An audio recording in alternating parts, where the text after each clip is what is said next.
Mấy tháng trước đây, mình đã bị tai nạn và hôm nay mình muốn kể câu chuyện đó để bạn có thể luyện nghe tiếng Anh thực tế và giao tiếp. Rồi, bắt đầu thôi nhé. So, here's the story behind how I had an accident and ended up in the hospital. It all kind of started right after I had my breakup. Like I mentioned in the last video, I was dating someone for a little while and then we broke up. And this is pretty much the week after we've broken up. So I was kind of bumming around my house, sitting around being lazy because I was feeling sad, and I think that's normal. I think that's natural.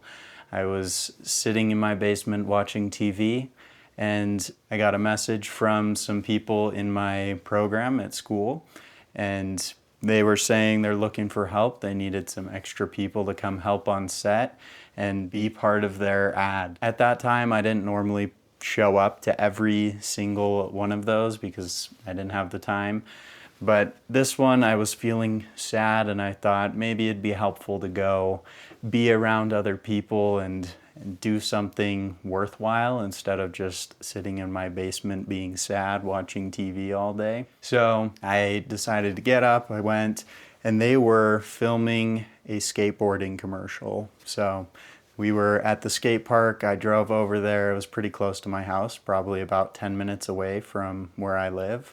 So I go to that skate park. I meet some new people because this was a group of people that I hadn't worked with. They were the year younger than I was in the program. So I was meeting a couple new friends, talking with them, and we were waiting on the rest of the crew to get there, the rest of the team to show up. And then once everyone got there, I decided, all right, I'm gonna try dropping in, which if you don't know what that is, it's basically you get on your skateboard, you're standing on top of a ramp, and then you drop into it and you ride away.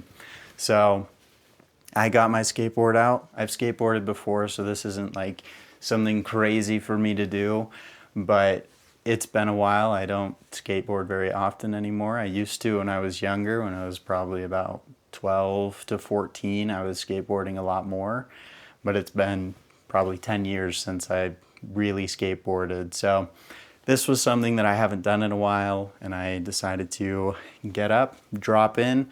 So that's what I did. I got on my board, set up, dropped in. I was riding away fine, and then next thing I know, everything goes black. And I don't remember the next 5 to 10 minutes really of what happened after that. And the group of people that I was with actually didn't see me fall. They didn't know that, they didn't know exactly what happened. They just saw me laying on the ground. They came over and they were helping me up. I guess I had fallen off my skateboard and hit my head on the concrete. And I don't remember that at all. I just remember things going black. I don't remember falling. So they helped me up, and the next thing I remember is someone helping me into the front seat of their car. So I get into the car, and then from there I don't remember a ton. I remember driving to a hospital. I remember being really warm, really hot, and then suddenly it was really cold, and I don't know exactly what happened. I'm assuming that they turned on the air conditioner or rolled down a window in the car. I don't know. But then we get to the hospital, and that's where I start to remember things again a lot better, a lot more clearly. I was really dizzy and I couldn't really stand or walk straight. So my friend was helping me walk into the hospital. They took me in and I went into the reception area, which is kind of like the entryway, how you get into a building or into the hospital. And I was there and we started talking and checking in with the receptionist, the person at the desk there, and they were asking for my personal information, kind of what happened and how I ended up in this scenario, how I was being sick and all that. And I was really dizzy, so I was like squatting on the floor because I couldn't really stand up or pay attention super well. And eventually they brought me a wheelchair and I was sitting in the wheelchair.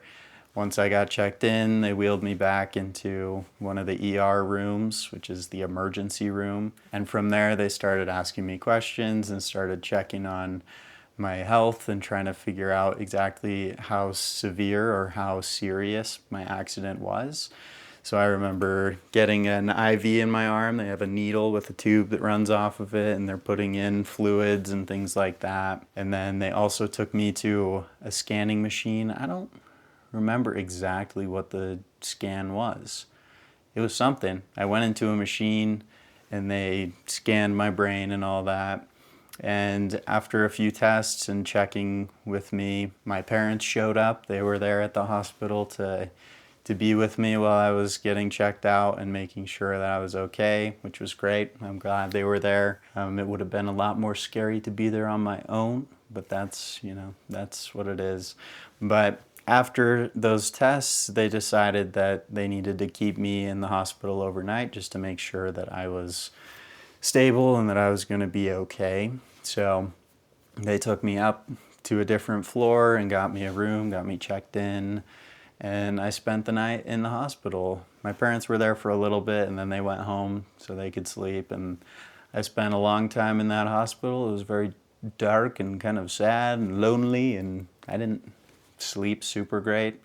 Obviously my head hurt because I had hit it, and yeah, so I spent the night in the hospital and I was there until the next afternoon.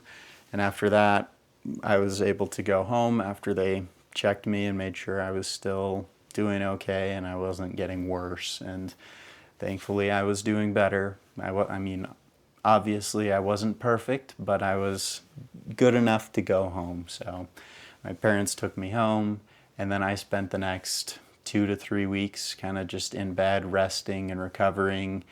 And that was kind of a boring time, not gonna lie, because I was at home in my bed just feeling quite sad and lonely because there wasn't a lot to do, not a lot that I could do because my head was hurt. I had a concussion, and usually with that, it's really hard to stay focused and pay attention to things. So like, I couldn't really be on my phone, I couldn't watch TV, I couldn't read books without getting a headache or like getting dizzy and all of that sort of stuff. So I kind of just had to lay in bed and and recover and heal.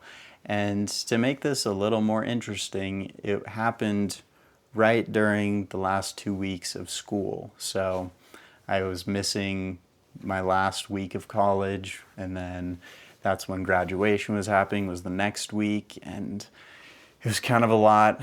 I was able to graduate, as you may have seen in the last video that I posted. I graduated, I was able to walk at graduation, which is a big kind of tradition for people that graduate. So I made sure that I could do that, even though I was really kind of dizzy and really tired, and it was really hard to focus while I was there. I'm glad I did it, even though it was kind of painful and not the easiest thing. But that was a really interesting experience, to say the least. Not the best timing to get a concussion. I will say I got out of some projects right at the end there. My teachers were very kind and were a little more lenient with me because they knew that I'd had an accident. So they helped me be able to graduate and get all my work done, and it was great. I appreciate all of them. They were fantastic. So now it's been a few months since that accident, and I've had plenty of time to recover. I'm feeling 100% better than I was when I had the accident, so that's great. The only thing that is still sticking around for me is I lost my sense of smell. Apparently that's a normal thing, is like people can lose that when they get a head injury or they get a concussion. That can go away, but sometimes it comes back within 3 to 6 months. Mine hasn't come back yet. I mean, I have like a very small sense of smell where I can smell kind of some things, but not really most. So we'll see if that changes. I don't know. I have no way to know. So that'll be an adventure, but aside from that, I'm doing a lot better. I hope this has been an interesting story to hear and kind of helped you learn some new English vocabulary. If there's anything that you want me to talk about or any questions that you have for me, feel free to drop them in a comment and I will try to respond to them or make a video about it. whatever seems the most appropriate or seems the most fitting. And as always, thank you so much for watching. You're great. You're fantastic. And that's all. Bye bye nhé.